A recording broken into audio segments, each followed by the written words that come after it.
Assalamualaikum warahmatullahi wabarakatuh. Selamat berjumpa dengan tutorial kimia bersama urip.info.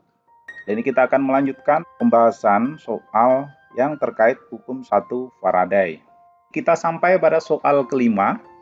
Dalam elektrolisis larutan CuSO4 dengan elektroda inet, elektroda yang tidak turut bereaksi nih ya, dihasilkan 224 ml gas di anoda ini pada keadaan STP.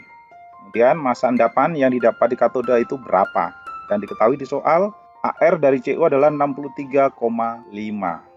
Soal ini memang tidak terkait langsung dengan hukum 1 Faraday. Ini terkait analisis stoichiometri yang menghubungkan reaksi di katoda dan di anoda. Data yang diketahui adalah data untuk reaksi di anoda berupa volume gas, tetapi yang ditanyakan massa yang terjadi di katoda. Solusinya masih stoichiometri ya, gabungan kedua reaksi reduksi dan oksidasi. Sekarang kita lakukan analisis spesi yang ada di dalam larutan CuSO4. CuSO4 kalau kita uraikan, ini akan menjadi Cu2+, SO4 2-. Ingat ya, ini karena dalam bentuk larutan, pasti di dalamnya ada larutnya air. Kalau kita lakukan analisis Cu, kita lawankan dengan air, maka Cu, kation ini akan menuju katode dan mengalami reaksi reduksi. Jadi kalau kita tuliskan di katode ya, akan terjadi reduksi Cu2+ menghasilkan Cu yang mengendap di permukaan katoda. Kemudian kita setarakan jumlah muatan.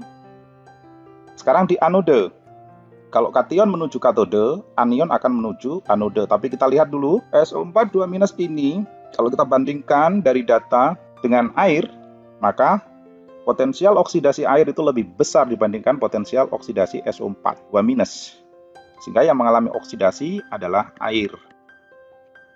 Seperti ini, dan akan menghasilkan suatu gas. Gasnya adalah gas O2. Suasananya apa? Asam. Karena dia oksidasi pasti melepaskan elektron. Sekarang kita samakan jumlah oksigennya, hidrogennya, kemudian elektronnya. Oke, dengan demikian, ini kita lakukan kali silang jumlah elektron yang dilepas dengan yang diterima. Ini silakan dikalikan 2 ya. Ini kalau kita kalikan 2 nih, masuk ke sini berarti kan 2 nih.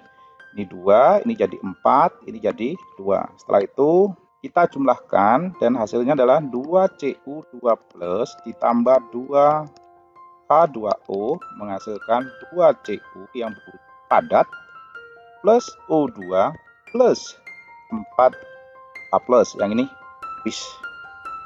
Secara stoichiometri, jumlah mol Cu itu 2 kali lipat dari jumlah mol O.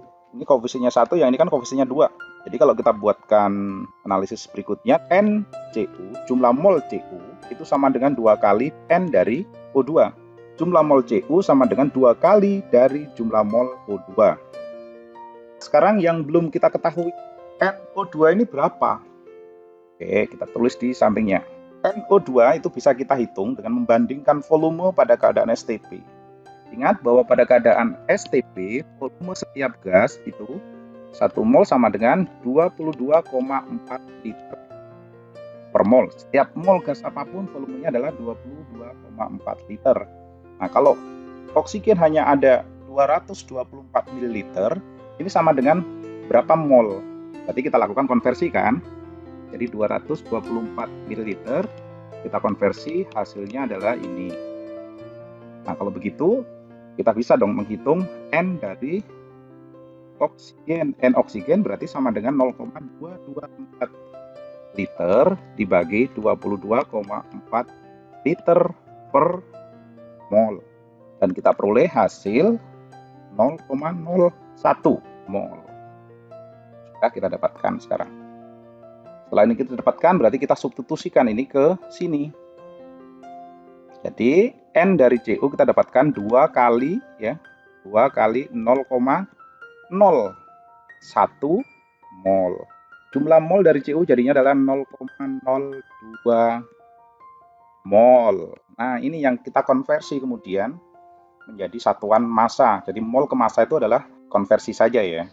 Sama dengan berapa gram ini? Ingat rumus N sama dengan massa dibagi massa molarnya. Massa dari suatu zat sama dengan N dikali massa molarnya. N dari Cu kita peroleh 0,02 mol. Dikalikan massa molarnya adalah ini. Cuman kalau massa molar kan ada satuannya ya. Satuannya adalah, ini kalau kita tambahi gram per mol. Berarti 63,5 gram per mol. Sehingga nanti kalau kita hitung molnya kita bisa coret, kita dapatkan massanya. Massa dari Cu sama dengan 1,27 gram. Seperti itu proses hitungnya. Oke, sampai di situ mudah-mudahan bisa dipahami. Sampai jumpa pada pembahasan nomor berikutnya. Wassalamualaikum warahmatullahi wabarakatuh.